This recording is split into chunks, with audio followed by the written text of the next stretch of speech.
mana lagi.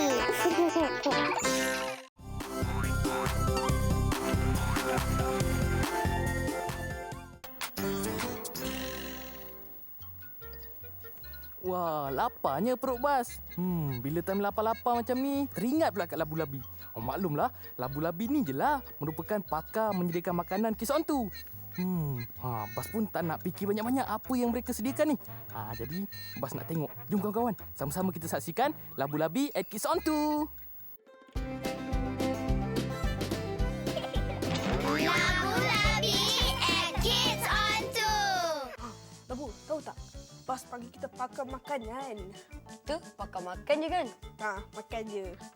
Labu, apa nama resipi kita hari ni? Nama resipi kita hari ni ialah nasi tuna cili. Nasi tuna cili. Mesti pedas punya. Pedas. Tak pedas pun. Kau jangan risau tau. Sebab nasi tuna cili ni tak pedas. Betul Betul. Bahan-bahannya pula apa? Bahannya nasi, Nasi, kicap manis, kicap. Kicap. kicap, Kicap. bawang goreng Bawang goreng. Juga boleh beli kat kedai. betul. Dan tuna cili. Boleh beli kat kedai dalam tin. Betul tu. Langkah pertama. Langkah pertama, Kita letak nasi ke nak hancurkan tuna dulu ah? kita hancurkan tuna dulu lah. Okeylah. Kita ambil Kita garpu. hancurkan. Habis hancurkan. Baiklah. Kita hancurkan. Tumisah. Dah lah tu. Mana? Okeylah, dah. Okeylah.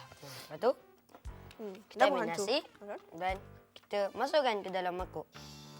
Masuk. Oh, sedapnya. Mesti sedap kan, lebih Memang sedap. sedap hingga menjilat jari kaki. Pengotor labu ni sekarang kita masukkan apa? Sekarang Kita masukkan tuna. tuna.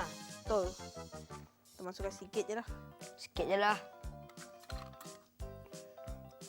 Kemudian Kemudian kita ambil kicap. cicak. Kicap manis. Cicak. Kicap. Kicap. Kicap. Kita gaulkan. Gaulkan. Sabar Cukup lah dulu. tu. Kita gaulkan. Gaul. Sedapnya. Kita gaul macam ni. Gaul. Gaul, gaul, gaul. Gaul, gaul, gaul. Gaul. Gaul, gaul, gaul. Itu sedap ni. Mestilah. Kita tak bawang goreng. Ah. Sikit je.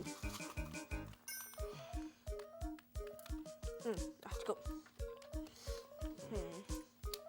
Tu kat kawan-kawan. Dah siap kawan-kawan? Dah siap pun. Dah Nasi, tuna. cili. Kawan-kawan. Kalau you apa kawan-kawan sibuk, kawan-kawan bolehlah buat nasi tuna cili ni. Senang je kawan-kawan. Nanti Bas dengan kawan-kawan kita yang lain di Kids On tu mesti diorang suka ni kan? Nampak sedap. Okeylah kawan-kawan, Labu dan Labi nak makan dulu. Jumpa lagi dalam segmen Labu-Labi Kids On 2. Betul. Nak makan. Wah, suka betul lah Bas tengok menu nasi tuna bercili tadi daripada labu-labi tu. Sampai terliur Bas dibuatnya. Tak sabar rasa nak cuba. Nanti bolehlah makan dengan kawan-kawan kat atas tu. Bahan-bahan pun Bas dah sediakan. Kawan-kawan pun boleh cuba tau. Tapi sambil tu kawan-kawan saksikan dulu tau kartun. Macam biasalah. Kartun Rockman XC. Saksikan.